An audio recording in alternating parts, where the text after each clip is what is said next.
Hey guys, Keith from Save the Rust here, and tonight we're working on a shovel. Got a brand new tire. The other one was wore out, a little bald in spots, but we're gonna work on our 74 shovel here today, and we're also gonna put on, see that little backrest down there? We're gonna see if it's gonna fit here. See, normally with the backrest, you got like a 2-up seat and it kind of hugs this fender, but I mean, I wasn't looking for it, but I've never seen anybody put a backrest with the 6-pack rack and the seat. Don't know. Hopefully it fits. Maybe make it fit. We'll see. I'm not sure what's going to happen tonight. Got the tire off, so might as well do this right now. One of the other things I was thinking about, I don't know if I'm going to do it, is I got big rack covers for the big tubes for around the saddlebags. Thinking about putting those on. I don't know. They're gaudy, extra stuff to rattle around, but black shovel head kind of thing, and just make it more obnoxiously black bagger, whatever. So anyway, yesterday we, as you've seen, 45 is all ready. We changed the oil. And, we did some servicing a week ago. And we're going to be taking that big inch flatty to the two land speed guys, Ted and Gary. And they're going to do their magic on it, I'm thinking, if I don't solve that little mystery of why it won't run right. But yeah, it's going to be a good night tonight. People have been asking for it.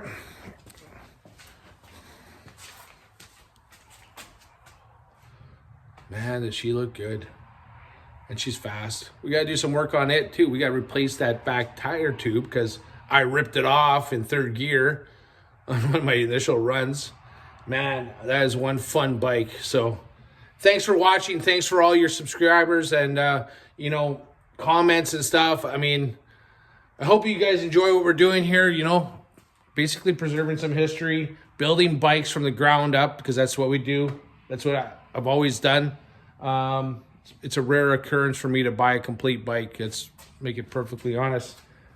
And yeah, let's get on it. Let's get this shovel together.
Not something I like doing is lifting it up that high, but in order to get the tire on easily, I gotta kind of push my comfort level with this jack.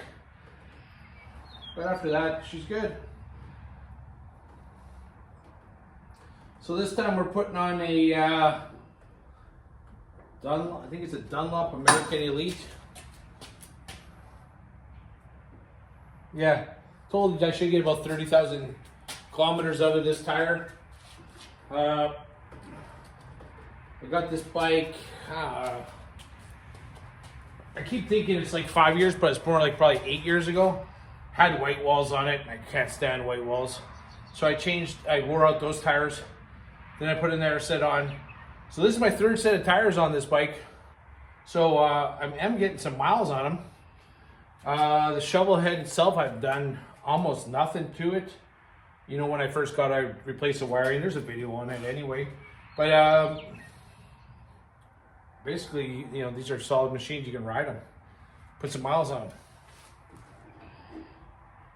So you're probably asking, well, this is a 74 shovel. Why does it have a round swing arm with a drum brake? Well, you know, things happen, and this is how I got it. So I do have a square swing arm, but then that would entail, you know, finding all the brakes, and anything else that I would need. And why change when it works?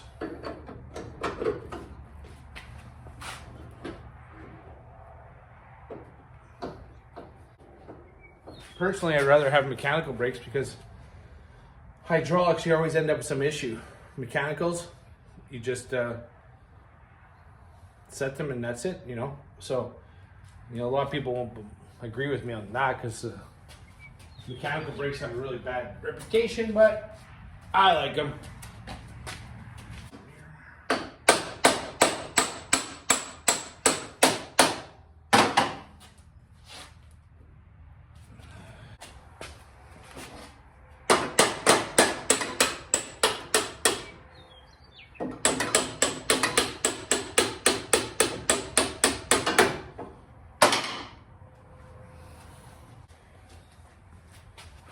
You know what? That's how you usually work. Put the tire on, then think, oh yeah, I want to take these bolts off and get all this, whatever. Still, I still have the opportunity. Just, it would have been easier to not put the tire on, so I can take all this apart. It is what it is. So in case you've never seen how to put in, like, assemble a mechanical brake drum onto a hub, you know, it's these bolts, Allen bolts, and you got the specific wrench. Okay, so it fits in there. So this side is the side that you kind of use to start them, because you can get some clearance. There's clearance all the way around, and then once you get them kind of to a point, you kind of have to rotate them, go through the axle, and then you can kind of start them that way. So now you can see it's hitting the pipe. Another modified one goes in, and then you can just rotate it just enough so it clears, mostly clears the pipe. I had a spot yesterday, maybe it's over here. Yeah, right here. Okay. Yeah, just gotta get the right spot. Then you can turn them in all the way, and then you got 5 of these. After that, you got to drop the bike back on the tire, so that you got something to go against, and so you can tighten them up really good. I'm not really one for using Loctite on this stuff, just because if you're out in the, you know, the side of the road and you got a blown tire, and you got to change the tube or fix the tube or whatever the case may be, and you don't have access to some heat or anything, you might end up with a situation where you cannot get them off. So what I'll do is I'll take it for a ride, and then I'll, you know, just check them again. I'll bring these wrenches with me as I'm, you know, going around, and especially on a long trip, I definitely always carry these with me. Put them in my tool pouch. Speaking of tool pouches, you know, people always ask, what do I bring in my tool pouch? And basically whatever bolts you have on your bike, or Allen heads, or screwdriver ends, or whatever the case may be, bring it. You know what I mean? It's just easier to have it than not to. And you'd be surprised how many you know, newer bikes I've had to stop and pull up my tool pouch because no one carries tools anymore. I think there's a little bit too much reliance on the fact that the motorcycle is new or newer or only a decade old, and you know, only those guys with shovels or pans or 45s need tools. Well, I've helped out countless guys because they don't carry tools. You know, they carry everything else, but they won't carry a tool. I think it's kind of silly. I've carried tools my entire life. And you know, it's got me out of every predicament that you can think of. So, you know what? It's just nice to have. So one of the things I'll have is, you know, start off, you know, 3/8 wrench, 7/16, you know, and keep going up the list. Flat screwdrivers, extra bolts, some wiring, lots of zip ties. Zip ties always come in handy in every occasion. I carry a set of cables, like battery cables, that I make out of like a heavy gauge wire with a couple end clamps. Again, that has gotten me out of so many situations where, you know,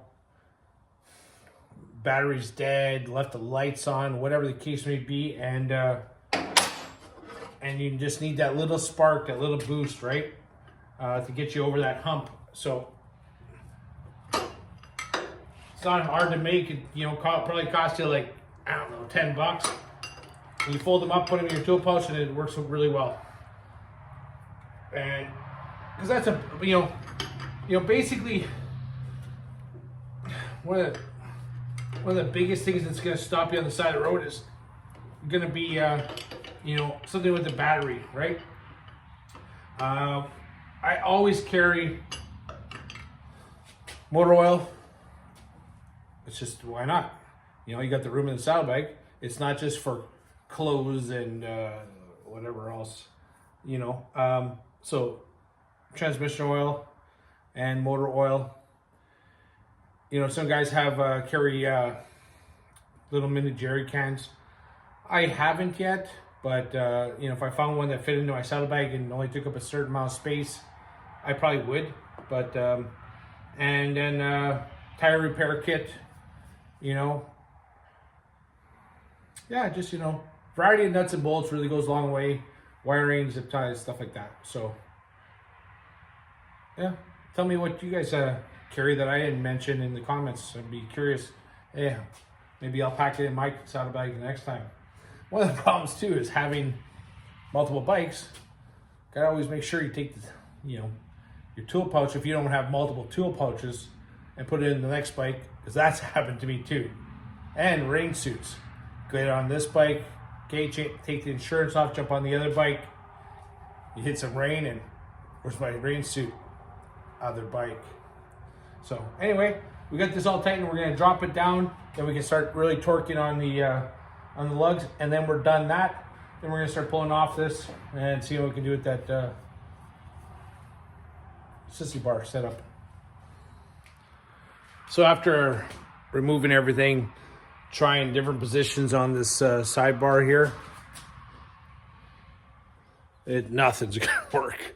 So I'm gonna put it all back together, and then what I'm gonna do is I'm gonna have to make I'm gonna make just a custom one out of, and I'm gonna put it behind here, drill a couple holes in the side, and then I'll put a little sissy bar on the back here.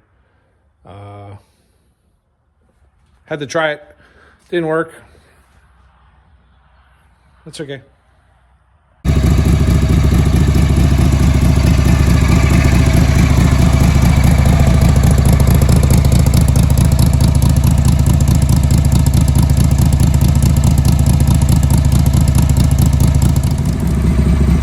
We didn't get as much as we wanted to accomplish with you know, getting that backrest on, but at least we figured out we can use it. And today's Thursday.